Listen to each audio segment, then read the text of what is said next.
Strikes turn, Origi turn, shoots!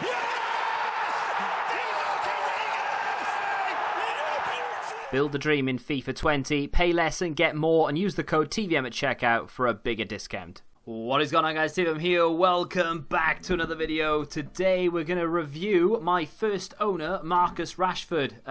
To be happy that you've got an 83 first owner says a lot about how the prices are in the market right now. This was my most expensive pull out of 24,000 FIFA points. It's not to say that I had a bagged pack opening, because I had a lot of relatively good stuff. A few informs here or there. Didn't get one single ones to watch. To be fair, the last 12k FIFA points were absolutely shocking. This came in the last 1,000.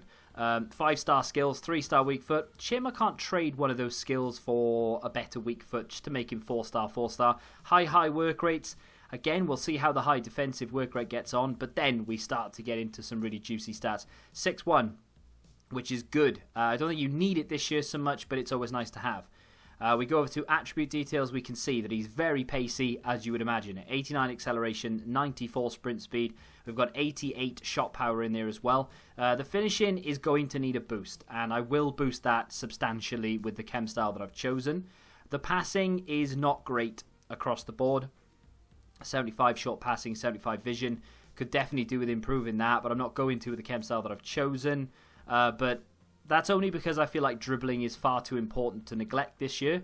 So we're going to boost up everything in the dribbling department. Despite the fact that he's already got 85 dribbling, 83 ball control and 86 agility. We're going to, we're just going to boost that as much as we can. Heading is irrelevant, as you know. Stamina is good, which is nice. And the rest of those physicals are sort of mid-70s, which isn't too bad. So the team have got him in is an adaptation of the Premier League squad builder that I did the other day. He's replaced Haller, the ones to watch Haller, incidentally. I had normal Haller, and then we ended up getting the ones to watch version through that guaranteed pack the other day. Salah is on the right side. Pookie will be a strike partner. This is basically the formation that we're going to run in game, but the narrow version. But Rashford will remain on the left side. In terms of a chem style, I ummed and ahed over the Hunter. And a lot of people might argue with me and say that Hunters are pointless.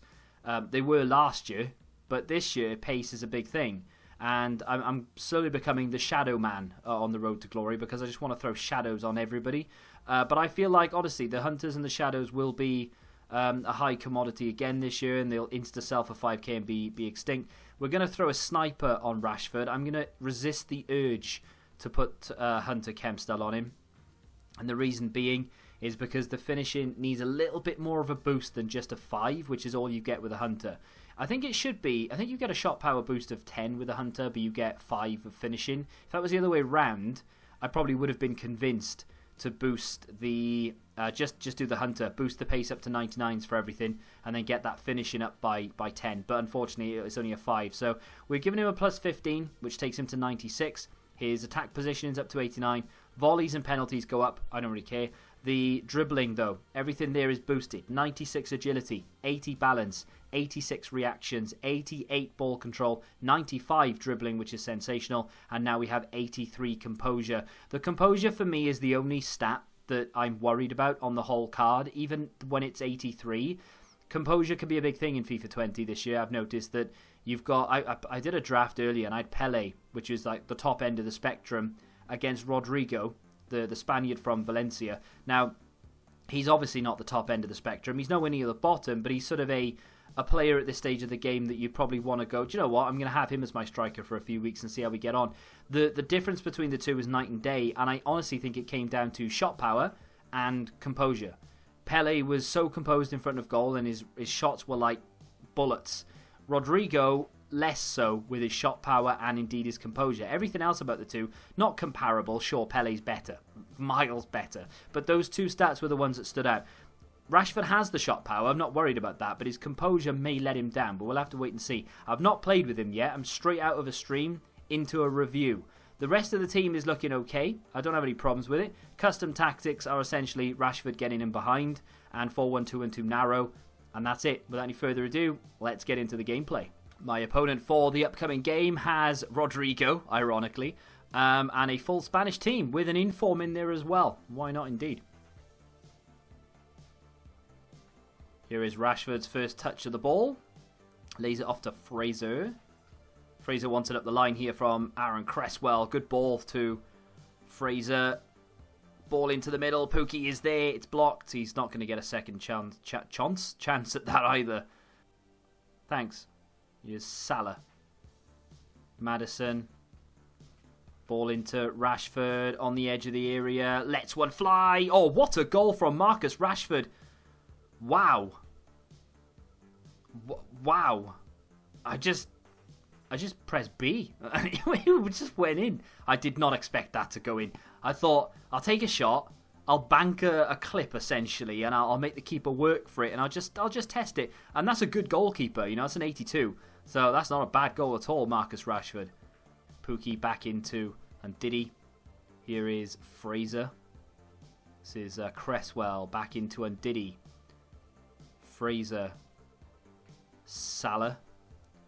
Here's Fraser again. This is Marcus Rashford, heel to heel. He's in on goal, and it's in.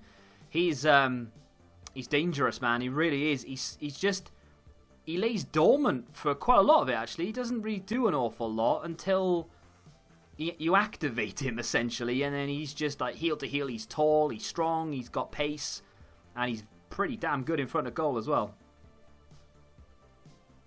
Salah again. This is Pookie. I've sent Rashford, and there he goes once more. He's in on goal. I tried to take it beyond the keeper, but it just didn't react in time. My fault that time. I didn't know what to do with it. I took that touch, and I shouldn't have, and then I tried to beat the keeper with pace, and it was never going to work. My fault. Gomez into Maddison. Salah.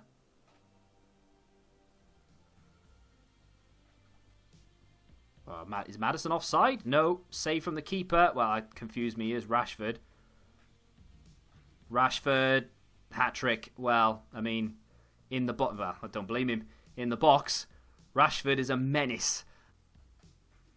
Well, I wanted to play that to Pookie. It's gone to Salah, but I'll take it, I suppose. Back inside. Here is Trent. Here's Rashford. Little just jiggery pokery, I guess, and the shot is so poor on that weak foot. That's the problem. The weak foot so far. It's my only complaint. Salah with a nice interception. Read it well. There's Rashford. Lays it off to Fraser. Back in for Rashford to Ndombele. Look at Rashford just running through that gap. Nice touch from him, and that's got to be a foul. He let that run across his body. Just went to take it into his stride. He's won a free kick, and you can't ask for more than that. He's done well. It's intelligent, really. Lovely flick inside, and Ndombele is through, of all people. Kind of want Rashford to be in this situation. Here is Pookie to Rashford, and it's got to be. Well, it's not. How has Rashford not scored? It's the delay. I'm going to blame him, the delay, rather than Rashford himself. Really irritating thing, because if he hit it first time, he just took that little sort of, he didn't take a touch, it was just that split second of uncertainty. It wasn't the composure, it was nothing like that. It was the game. That's how it is this year. When people say about responsiveness, that's what they mean. Here's Rashford. Ball out wide for Cresswell. Back it comes inside here for Rashford. Takes it beyond his man again. Goes down. Comes back inside. And Ndombele. Goal! He scored. Well, I've got Marcus Rashford to thank for it, because it was a nice turn of foot on the edge of the area to get himself taken down. I think my opponent stopped. I was tempted to take the free kick, and then realised we don't really have any good free kick takers in the team. And Ndombele arrived late in the penalty area, and despite only having 59 finishing, he has put it beyond the keeper. With the sniper chem style in particular, I feel like he was really good in front of goal. Clinical. The composure didn't bother me at all. I've played quite a few games with him now, because I was doing Ndombele at the same time, and I wanted to get. Obviously, I didn't have Ndombele in the team when I played my first few games of Rashford, but I've played quite a few now, and there's an occurring theme. He gets fouled a lot on the edge of the area. He's very quick. His ball control and his dribbling in particular, snappy, and he gets past defenders very, very easily, and he's got a tall frame as well, so there's no way you can just dispossess him and muscle him off and move away. You have to take him down, and he gets taken down a lot by people who are mistiming the challenges. Unlike last year, where there was no such thing as mistiming a challenge. The AI would just defend and you would not be able to get through. This year he just wins a lot of fouls on the edge of the area. When he does get in, the composure never lets me down. The reaction time of the game itself will sometimes let me down, but in terms of Rashford's finishing, he's top notch. I really, really did enjoy myself. It's just a lot of money to spend. That's the only problem. Because with players like Rashford, even things like Timo Werner, you're waiting for the drop-off. You're waiting for that decline, and it'll happen overnight. It'll be an instant thing. He'll go from 70k to 40k, from 40k to 20, and then he'll be down at the sort of 10k, 12k mark for a while. And all of a sudden, he's just your average 83 because no one cares anymore once the first few sets of rewards come out. But like I said, it will be an overnight thing where he drops 20, 30k. And that puts me off wanting to own a player like this for too long. Picking him up for a couple of games to give him a go, fine. Because you probably won't lose that much money on him so long as you sell him in the same sort of day that you buy him.